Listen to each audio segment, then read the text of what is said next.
So John, there's a lot of talk today and discussion today about what it means to be a human being. You have certain kinds of theological answers to that question, and then you have certain types of scientific answers to that question of what exactly a human is, whether or not mankind is significant. Tell me about Christianity and the doctrine of humanity. Yeah. What is it that the Bible would say to us about human life and human beings?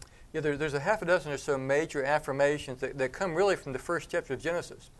Most important thing is that we're created. I mean, that's the first bedrock affirmation. We are not here by accident. We're God's creatures, so God made us. Second, God made us in His image. And what that means has been a source of a lot of discussion, but it's clear that the dividing mark between every other creature, we alone are made in God's image. We're made male and female. And this is a subject of some confusion in our culture. We can talk more about it if you want to. But God chose to make us in that way.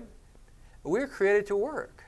Before the fall, there was still a job for Adam and Eve, and there's a goodness, a properness to humans working. We're made for community, that God didn't make us live alone, that He says it's not good for the man to be alone. And it's not just a verse about marriage. It's a verse about community, that we're made for interaction. God places us in families and in tribes and in countries and things like that. So we're all always in communities. God made us with a complex constitution, that there's a physical aspect, a material aspect to us. But Christians have said there's also something beyond that. And beyond the way that we call the soul or the spirit, things like that. So there's some of the major affirmations that Christianity makes about who we are as human beings. So each one of those is interesting, and Yeah. I'd love to sort of delve into each one of those. But let me follow up with you right now just about two of those that you've mentioned. Say a little bit more about created. What does that mean to be created, and what's the key idea that the Bible's driving at there? And then second of all, male and female gender, because of course this is a huge issue in our culture as well. Yeah. So what do we think about those things? Well, the first thing, of course, the great issue in our culture is evolution. And how do we think about evolution? And so evolution is the question of asking exactly how we came to be here. And I think that's not the question the Bible focuses on. How, or some discuss the question of when, old earth and young earth, things like that. I think how and when are secondary to did God create us? And that's the crystal clear affirmation of Scripture that yes, God is the creator. He's the one that's responsible, and whatever mechanisms He used to bring us about, those I think are secondary to the reality of our creation. And so there's a lot of discussion out there among different Christians. Is the earth 14 billion years old or 20,000 years old? And did God use evolution to shape our physical form and then give us the image of God definitely from that? Well, I think at least that. But I think there's some room for discussion there on the how. Well, our crystal focus is on the did. Did God create us? Yes, He's the one that we answer to as creator. That gives us accountability, responsibility. It tells us who we come from, where we're going to. That's the big questions. Okay. Questions of how and when, I don't think those are the central concerns of Scripture. Okay.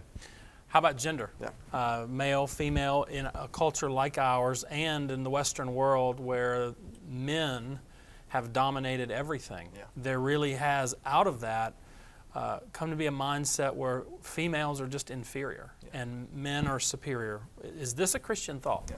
No, I mean, the clear that the first affirmation is in Genesis 1 that male and female are specifically mentioned as both being made in the image of God.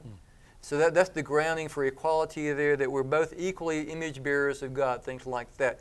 I think that in reaction against the idea that you mentioned, some have said, well, then gender is unimportant.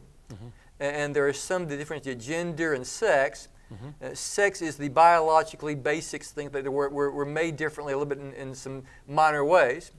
They say gender is socially constructed and therefore not that important. I think that we want to say that there's more than just the biological differentiation there. There's something deeper than that. That's why it says that when Adam needed a mate, God didn't make another man. Right. He made someone bone of my bone, flesh of my flesh, like Adam, and yet amazingly unlike Adam. And so we found that dynamic of male-female interaction to be both a source of great delight and joy, and a source of frustration. So it's not just the other sex, but the opposite sex, yeah? And we're finding now some biological bases, the differences between the male and the female brain. And does it surprise anyone that the female brain is constructed more for nurturing, for empathy, for connecting emotionally? Is anybody surprised by that? And male brains are constructed more for making systems and abstract thinking. Anybody surprised by that? I think that we live this every day. So I think the phrase that I've come across that I like to think about this, God made us with differing modes of orientation. We see ourselves, others, the world, God through different lenses, as male and female. And the reason why God did that was for enriching. So now we have the chance to see the world, others, through two sets of lenses. How I see it, then how someone else from the opposite sex sees it.